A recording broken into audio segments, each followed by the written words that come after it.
دفاتر کے جب حلف لیتے ہیں تو آئین پاکستان پر حلف لیتے ہیں. تمام لوگ آئین کے سامنے جو ہے ان کو اپنا سر جھکانا ہوتا ہے. جسٹس قاضی فائز عیسیٰ نے آئین کے احترام میں آج اگر پارلیمنٹ میں گئے ہیں، اس پہ کوئی شک نہیں ہے، یہ بات قابل تعریف بھی ہے. مگر اگر آپٹکس کی بات کریں تو آج بظاہر نظر یہ آ رہا ہے کہ جسٹس قاضی فائز عیسیٰ نے اپیرنٹلی میں کہوں گا پیغام دینے کی کوشش کی ہے. جیسے ہم نے کچھ روز قبل ایک ویڈیو کی تھی، ادھر تم ادھر ہم.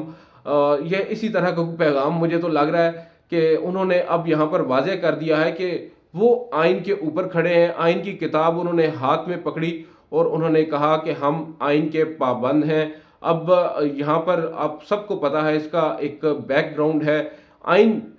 کی تشریح کے حوالے سے سپریم کورٹ میں حال ہی میں ایک فیصلہ آیا تھا 63A کا، جس کے اوپر کافی زیادہ تنقید کی جا رہی تھی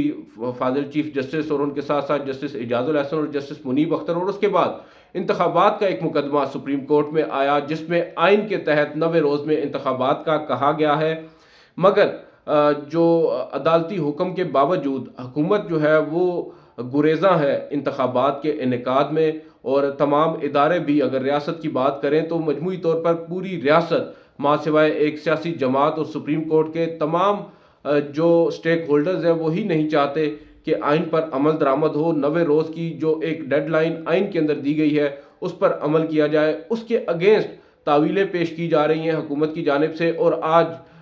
انہی تعویلوں کا ایک سلسلہ ہمیں جسٹس قاضی فائز عیسیٰ کی اس تقریر میں نظر آیا. گو کہ انہوں نے ڈائریکٹلی اس کیس کا حوالہ نہیں دیا، نہ چیف جسٹس کا نام لیا ہے، مگر اس آئین کی کتاب کو اٹھا کر جب انہوں نے یہ کہا کہ ہم سب آئین کے پابند ہیں، تو بظاہر نظر یہی آ رہا تھا کہ شاید جو جسٹس قاضی فائز عیسیٰ آئین کو سمجھتے ہیں وہ دیگر ججز نہیں سمجھتے. اور ایک جگہ انہوں نے یہ بھی کہا کہ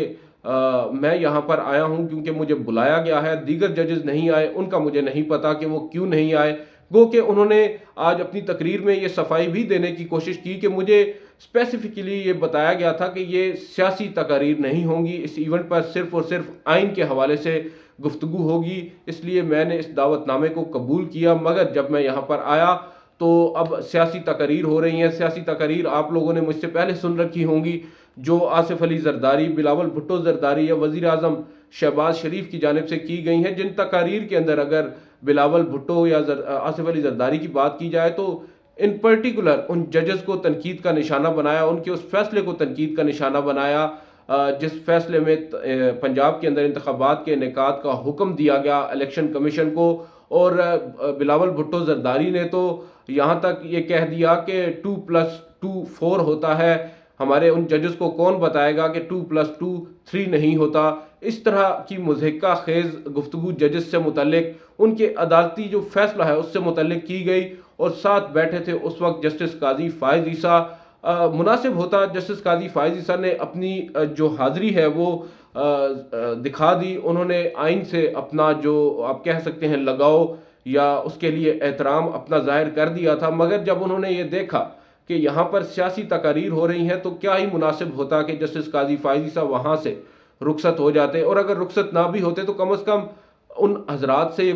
گزارش ہی کر دیتے کہ وہ ان کو بٹھا کہاں پر رہے ہیں. اب دیکھیں میں آپٹکس کی بار بار بات کر رہا ہوں. پیغام ہوتے ہیں، پیغام اگر کئی دفعہ آپ نہیں بھی دے رہے ہوتے تو لوگوں تک پہنچ جاتے ہیں. اب آپ کے بائیں جانب بیٹھے ہیں اسحاق ڈار صاحب اور آپ کی دائیں جانب بیٹھے ہیں آصف علی زرداری اور وزیر اعظم شہباز شریف. اب آپ کو یاد ہوگا کچھ عرصہ قبل پاناما کیس کے دوران ایک مدعا نیب کی جانب سے اٹھایا گیا تھا حدیبیہ پیپر ملز کیس کا. حدیبیہ پیپر ملز کیس وہی کیس ہے جس میں اسحاق ڈار صاحب کا ایک بیان حلفی جو ہے وہ آیا اور اس بیان حلفی میں انہوں نے شریف برادران کا کچا چٹا کھول دیا تھا. لیکن وہ کیس جو ہے وہ بند کر دیا گیا. بند اس سینس میں ہوا کہ جو ٹائم بار ہونے کی وجہ سے، زائد المیعاد ہونے کی وجہ سے اس پر مزید آگے کارروائی نہیں ہو سکی، اپیل بر وقت دائر نہیں ہو سکی، جس پر جسٹس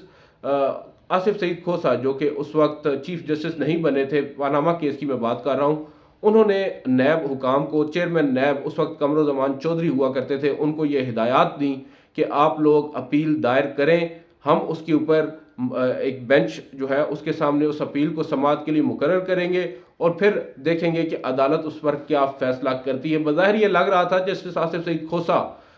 کی یہ سمجھ ہے کہ شاید اس درخواست کو یا اس اپیل کو سماعت کے لیے مقرر کیا جائے گا اور جو حدیبیہ پیپرز ملز کیس ہے اس کو آگے لے کر چلا جائے گا اور اس پر دوبارہ سے ایک دفعہ